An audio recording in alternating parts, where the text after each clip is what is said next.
Welcome to Shiny Speaks. This morning, so there's this thing going out that he had an affair for 12 years.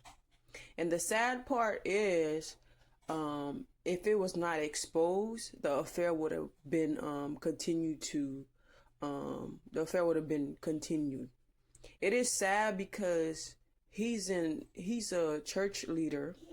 He's married, and the person that he cheated with, he married her with somebody in the church that was also a spiritual son to him.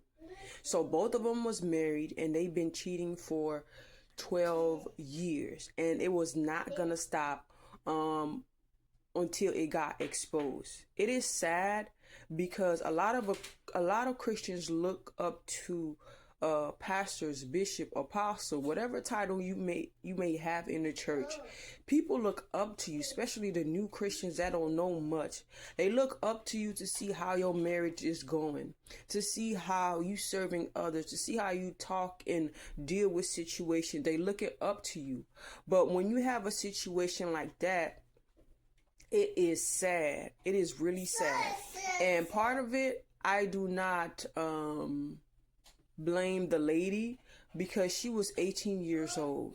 She made a mistake, okay? And he was young also, but it get to an age also where you have to be accountable for your actions. I saw him blaming his age, but it gets to a point where maturity kicks in. Like, this is wrong. Like, you don't feel the guilt in your heart, like, this is wrong, even though you had a wife.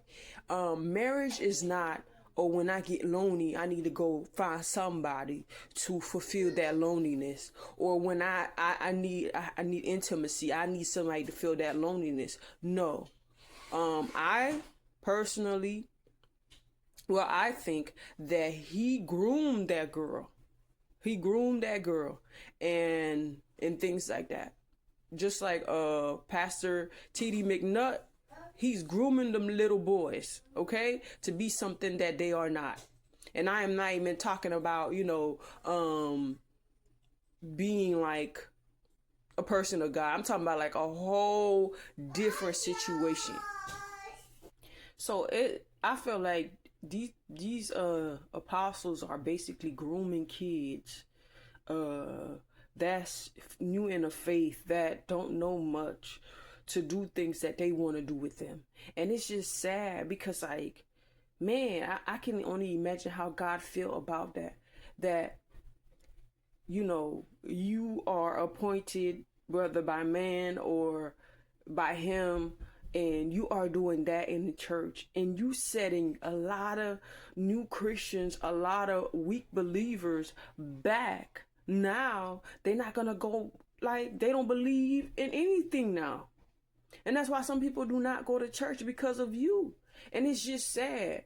But in this situation, would you still go to church if you find out your pastor, would you still go to that church if you find out your pastor been having an affair for 12 years and he preached every Sunday, every other day that they open, and act like everything is okay and the marriage is okay? And on top of that, I heard his wife forgave him. That's another question I'm gonna ask for the ladies. If you've been married and you find out your apostle, church leader husband was cheating for 12 years, would you stay? Would you stay? Would you go back? Whatever it is with him, because it's crazy to me, because these are the type of people that are hurting God church, that are hurting God heart. They are hurting it.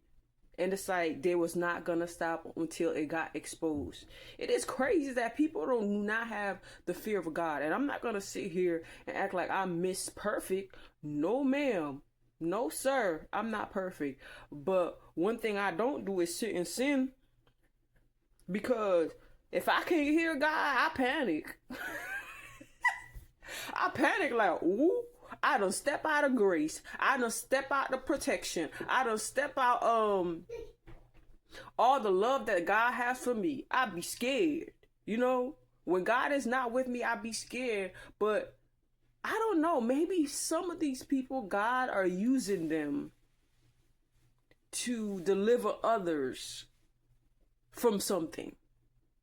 I don't know what's going on, but I pray to God. I pray that for every pastor that is walking correctly in the Lord, that is loving their wife and children, their families, I pray that God bless them, give them strength to resist any type of temptation that these church members be throwing at them. I pray that they continue to walk straight in the Lord. I pray for favor. I pray for protection on them wherever they stuck. I pray that they get unstuck, whether it's financially or anything. I pray, Lord, when they are tired, that they have strength. And anyone, and any pastor, church leader that is not walking right before the Lord, I pray that they are exposed for what they are doing, because it is not of God.